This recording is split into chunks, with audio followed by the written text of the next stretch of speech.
Hello. Hi, everyone.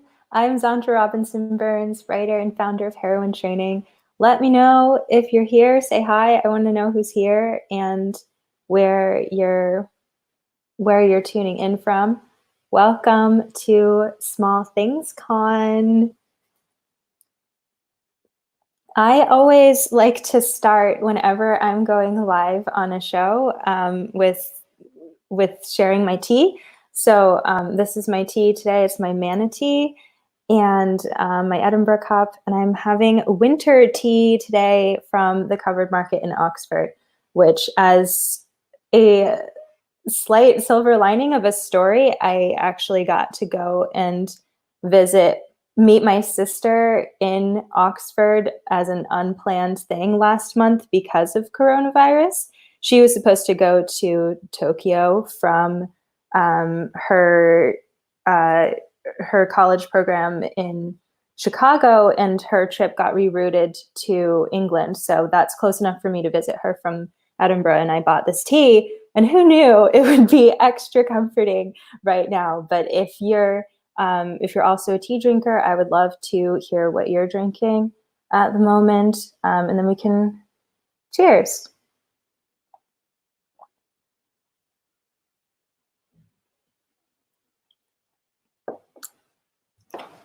Hi, Harry Potter Alliance.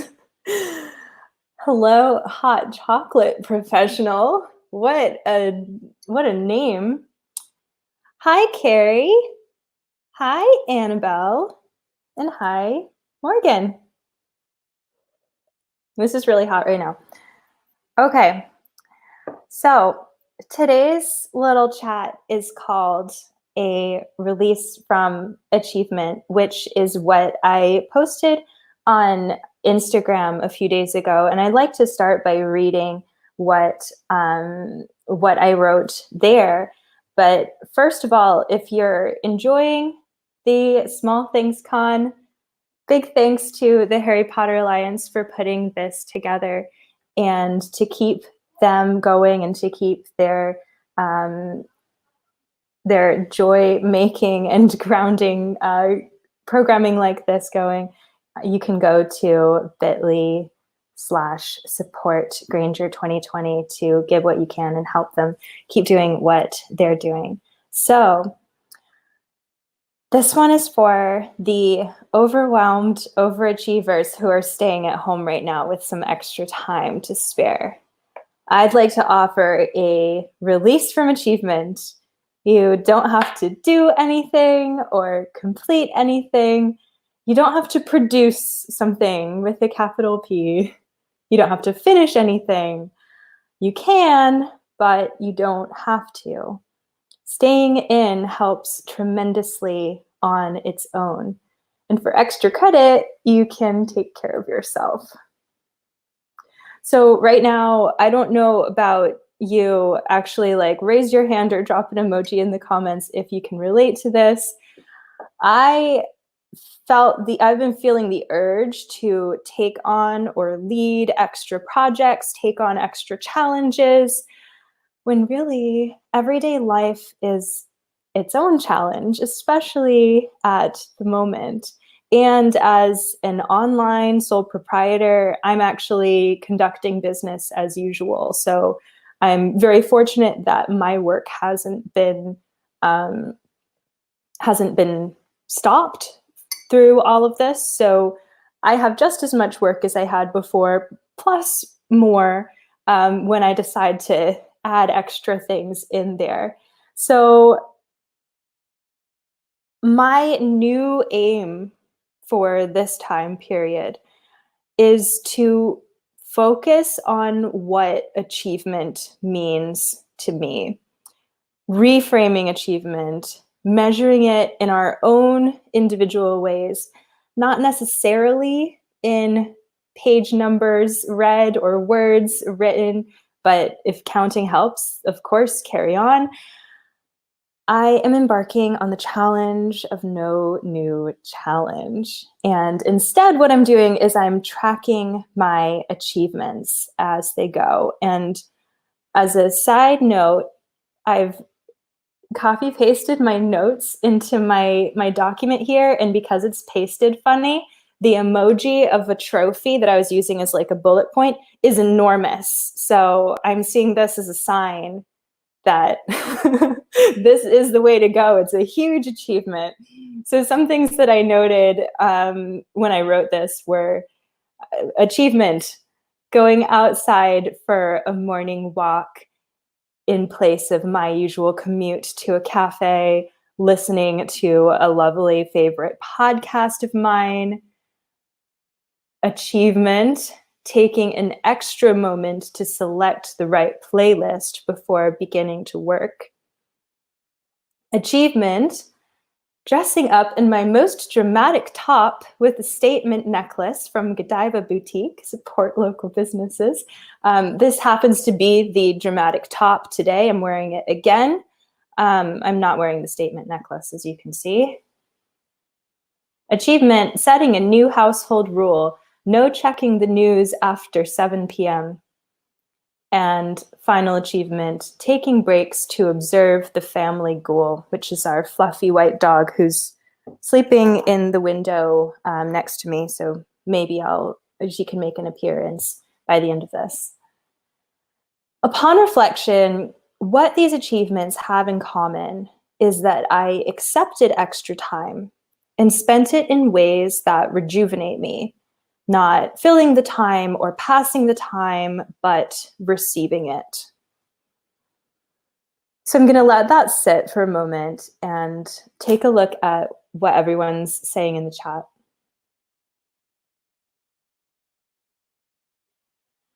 Oh, so many emojis and hand raises and hearts. Yes.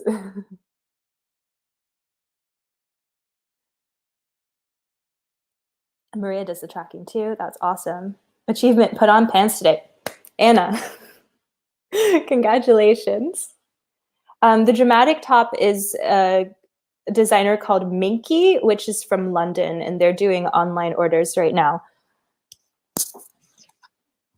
Yes.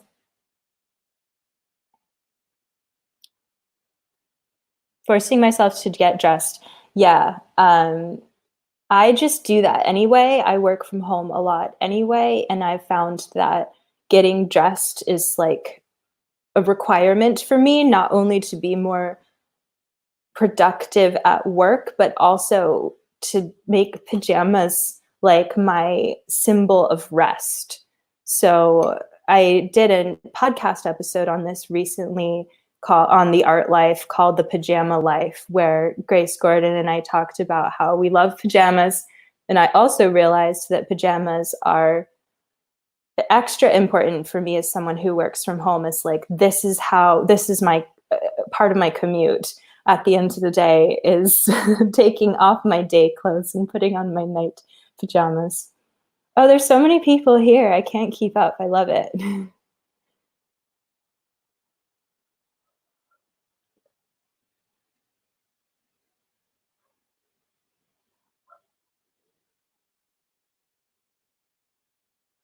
Okay.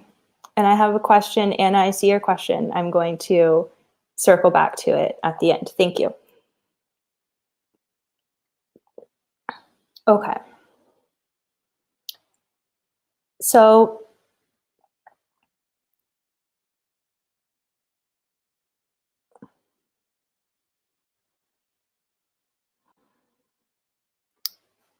I also wanted to share with you an excerpt from an essay that I wrote in September 2019, which was around Hermione's birthday, actually.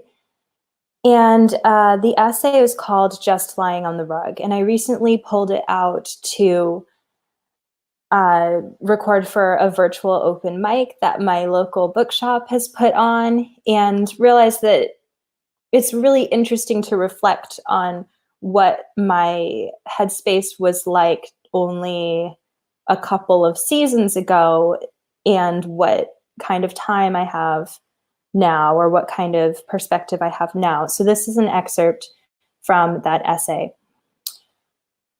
You know that Be Do Have exercise where you brainstorm what you want, if you could be, do, or have anything.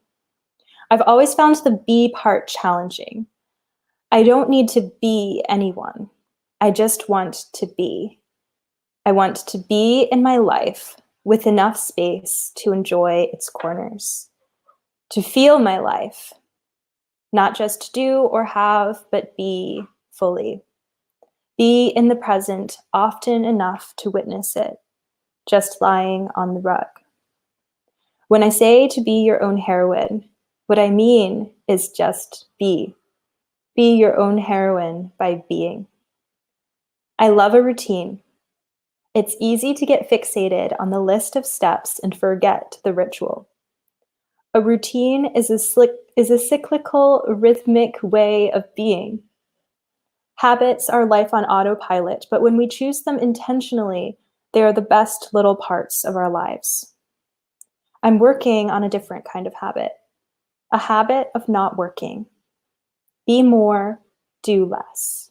Making rest less about deserving it, just lying on the rug, doing nothing, and therefore being entirely. I'll let you know where that takes me. Well, here we are, several months later, and I'm still working on it. And I'm still appreciating the value of noticing where I am in the present, of feeling where I am in the present. And this was hard when life was normal, you know? So especially right now, it's challenging to feel and experience what is going on around me. But it's also an exercise in recognizing the difficulty of that. So I'm a Gryffindor, and my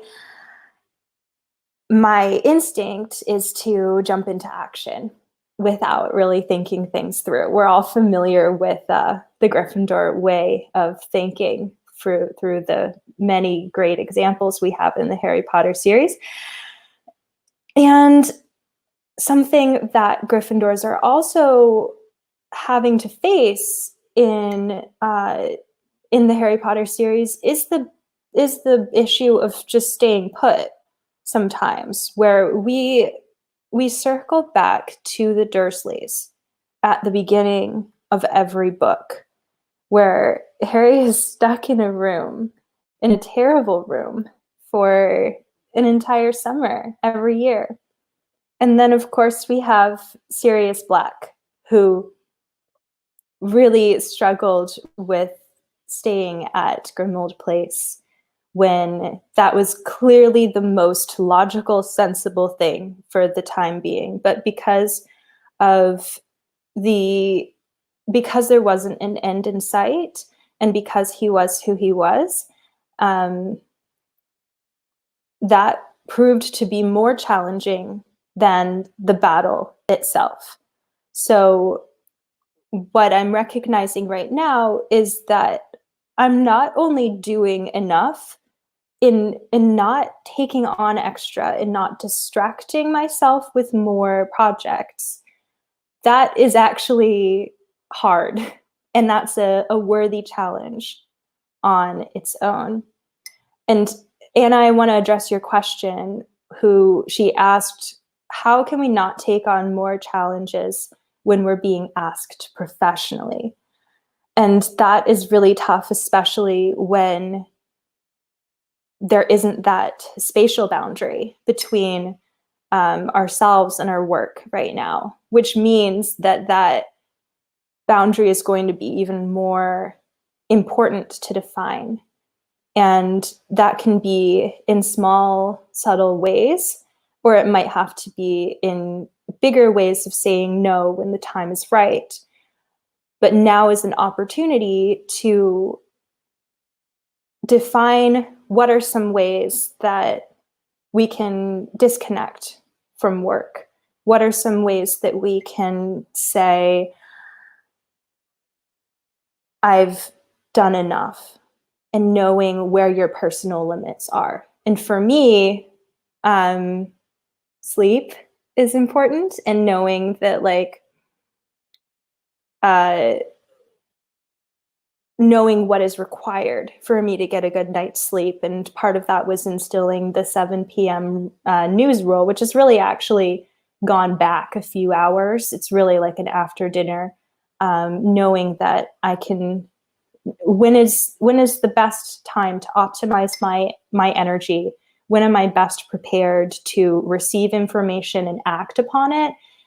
And when will receiving more information drain me, so that the next day when I'm at that point when I am able to face things, I am not as ready as if I had, I would have been more ready if I had rested properly. So this is going to be something that is individual to each of us. And it's something that I'm reflecting on as an introvert right now, when I'm realizing what it must be like to be an extrovert and not have the opportunity to go out and spend time in groups together. I'm like, this is actually how I will often prefer to spend time for a lot of my time, but not all of it. So it's just reminding me that everyone is different, and that is what heroine training is understanding who you are as a heroine and what your personality, what your tendencies are when grappling with challenges. And I want to acknowledge as well that to everybody who has bothered to show up here today, I trust that we're the kind of people who care enough, and that there might be people out there who don't care enough. I don't think we're those people. And so the challenge is how to translate that care into effective action. And I know that there are other programs coming up on the Small Things Con that are more action oriented, and look forward to seeing how those go. Okay. I'm having a look at the chat now.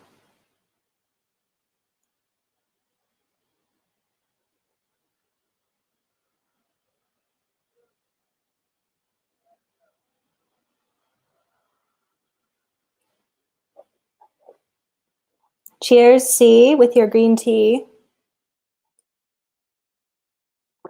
Does anyone else have any questions?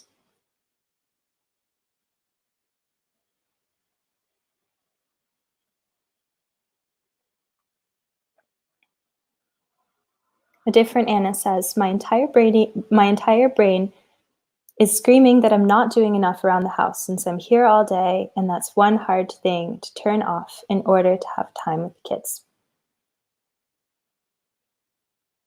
Katie says, the nice thing about having 9 billion people in the world is that you don't always have to be the one doing all the actions. Somewhere, someone will be there to fill in while you rest. I love that. And I think that's especially something that I feel on a virtual call. And I want to celebrate the things that we can enjoy from a virtual call right now, since it's our option. And one of those things is that we're all over the world right now. I'm getting ready to have dinner and wind down for my day, but for some of you it's morning and your day has just begun, and you can take over my shift when I log off. I love having friends that when I'm waking up, they're going to sleep and taking their rest time. So we're all sharing this responsibility of caring for the world together.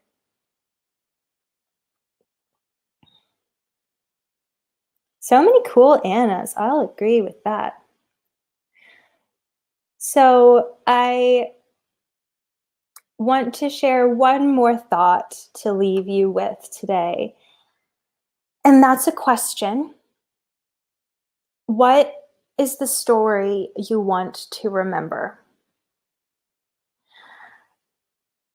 I'll share a quick story that I was stuck in the suburbs of Boston at my parents' house when several years ago, when I was having immigration issues with the UK.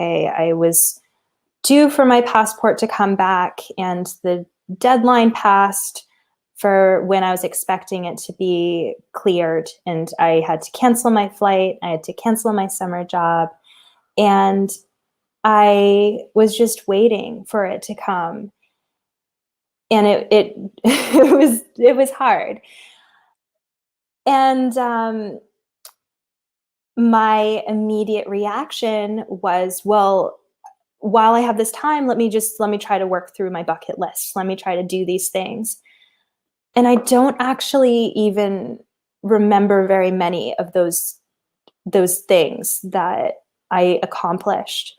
But what I do remember looking back on that time was how I set these personal boundaries for myself around only checking my email to see if waiting for that visa email, only check that once a day.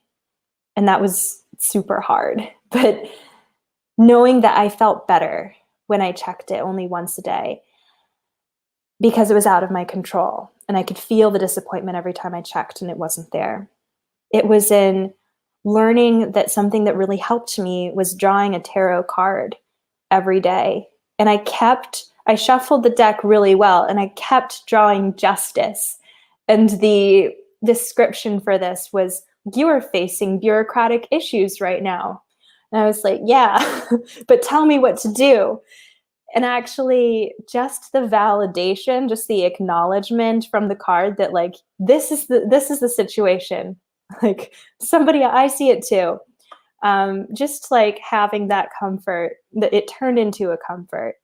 And I still remember that practice, and I've gone back to drawing cards now.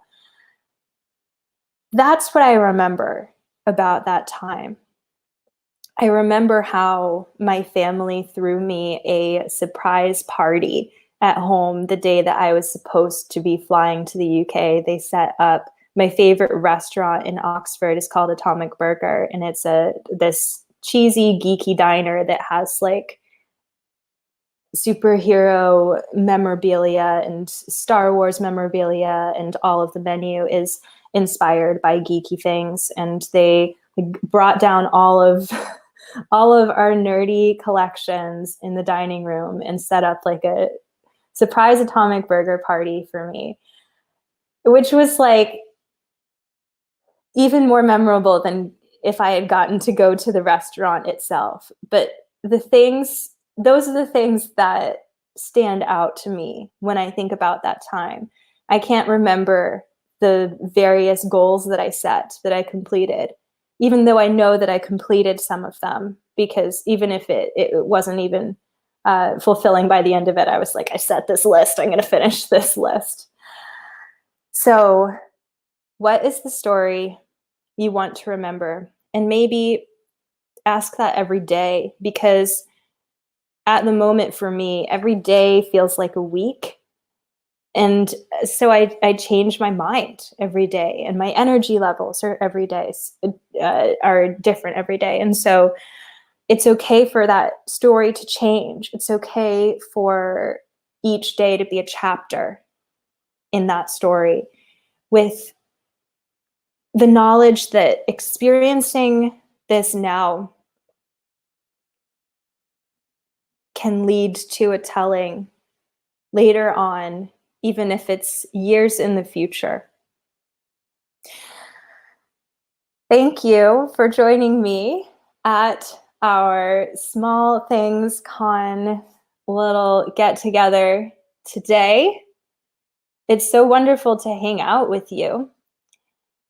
And I'm seeing people post where they're listening from. It's all over, just as I suspected.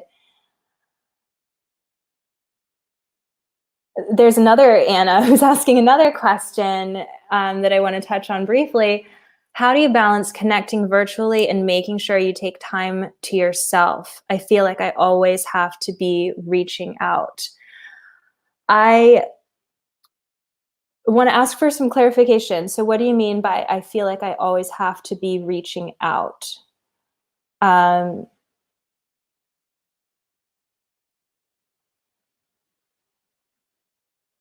I can comment on how I feel about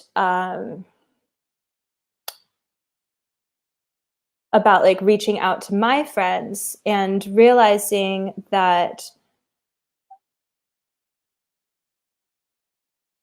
I just knowing how I am best replenished by talking to people, and that like it can often feel like a big time commitment or energy commitment to like arrange a talk with everybody, and to know that we have time.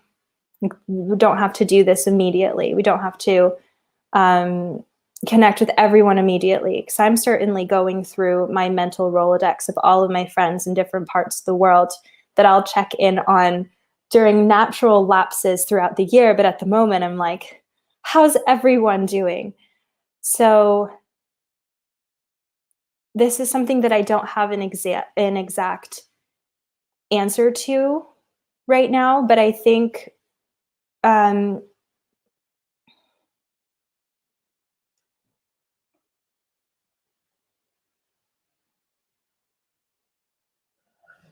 I think letting people know that we're there for them is enough. And this is something that is part of my spell for feeling well. And is that when I'm feeling unwell, I want to be reaching out to somebody, but I don't necessarily feel up for like talking on the phone. And so I have a few friends that we've communicated in advance, like, this is my Patronus. And it's like a little puppy face emoji, for example. And it's like, when I send you the puppy face emoji, I just need to know that I need a puppy emoji back. It's just holding the space together is enough, and being able to communicate that, like, I don't need sentences. I don't need a phone call even, but just knowing that you're there, I think helps a lot. And I would ask people too,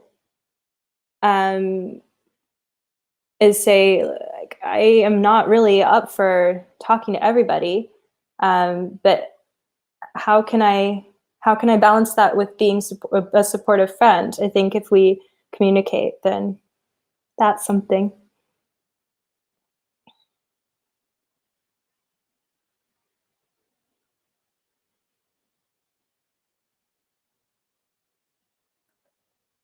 Okay, so to my friends, coworkers, communities, if I don't reach out, then I'm not doing my part.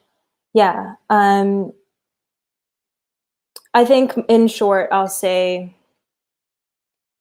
reaching out can be really simple. I think the reaching out part is the important thing. And then there's like a whole extra thing of like extending support in more of a, in like a commitment kind of way, if that makes sense. Okay. And if you'd like to read more, I stated that all more eloquently in A Spell for Feeling Well, which is free. So you can find that at heroinetraining.com/spell. And I want to read what Anna Dardick said, which is, it's important to extend grace to yourself and know that it's okay to not reach out until you're ready. Yeah, so have you reached out to yourself yet? Everyone, I know we want to take care of everyone else, but just a reminder. Okay. I feel like there was another question in here that I missed. Thank you for all these wonderful questions.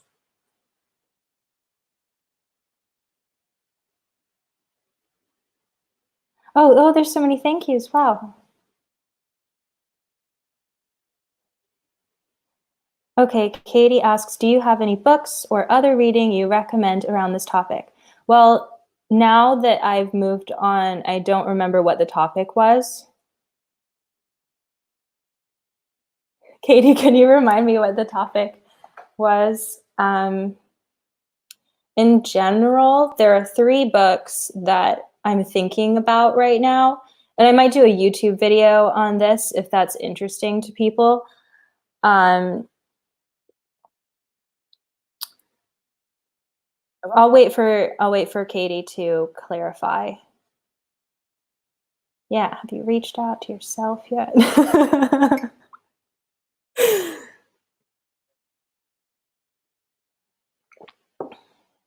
Oh, and Begonia, that's a really good um, reminder. Hi, by the way. I think setting specific times where I reach out or where I specifically do not helps you to make it not as overwhelming. So actually, this is something that I schedule into my planner. Is I actually write owl post because I like to imagine that I'm at Hogwarts and that the owls are all coming in at breakfast, or for me, it's lunch because I'd rather write in the morning first. The owls come in, they deliver their letters, they deliver their newspapers, and that's the news for the day. That's the post for the day. And I might be extending the owl post hours during this time, but it's not strictly once a day. But I like to just, whenever I'm overwhelmed, imagine that I'm at Hogwarts and like, how did Hogwarts avoid this particular stress? Whether it's having like a really decked out bathroom for the prefects or having a system for delivering the post that was swift and not constant. That is that's my way of handling it.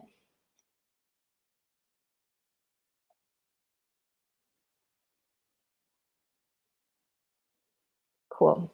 So Katie says the general topic of releasing from achievement.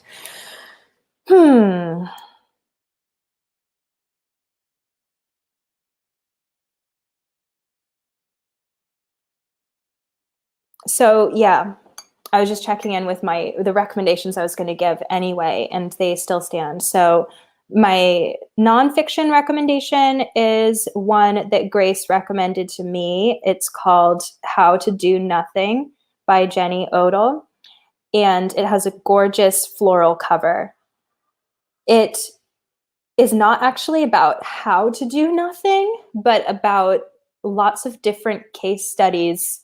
It's like a conversational academic study of moments in history and in our present time that people tried to disconnect, whether it was whether it's like why it's not completely effective to just quit your Facebook, but also about how Twitter decontextualizes the messages that we use to connect more specifically with people. It's about people doing the Walden 2 experiment of living in communes outside of society. It's really interesting and explores more of the context of like why this is such a problem for us as individuals right now in society, of like why we are feeling this way. And there's a lot of systemic and societal structures that explain this need to achieve. So that's really interesting. And it took me like 3 months to read that book because it's the kind of book where you read a page of it and then are like, huh. So that's one.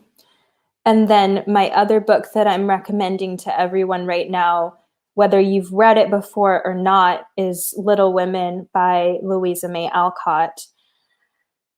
A lot of that novel is about women, ambitious women, staying at home, and a lot of it is about frustration about how boring it is to sit home and sew things when you want to be doing something more, but also about valuing the necessity of running your home and the comfort of running your home. So there's a lot to learn from Little Women, and at the moment I'll offer that angle on it.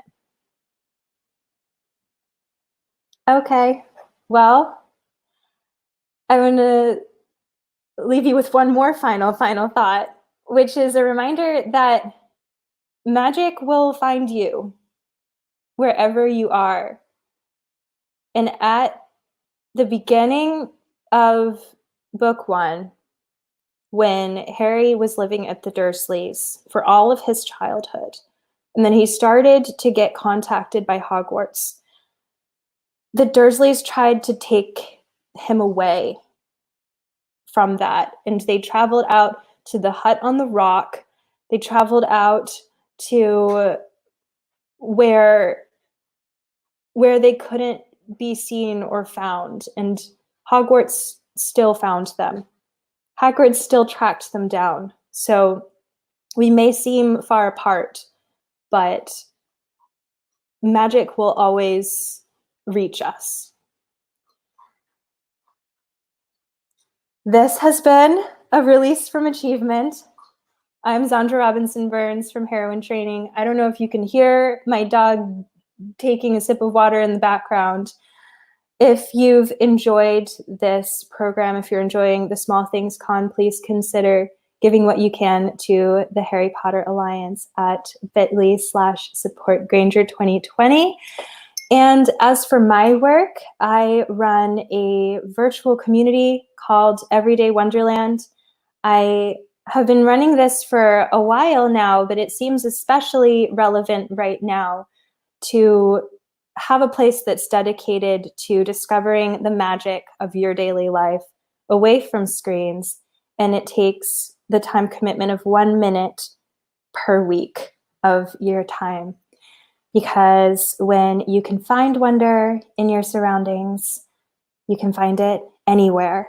And now we have an opportunity to train in that especially. So you can explore more about Everyday Wonderland at everydaywonder.land. You can read my essays and writings at heroinetraining.com, and keep in touch. All right. Thanks for your time, everyone. Bye.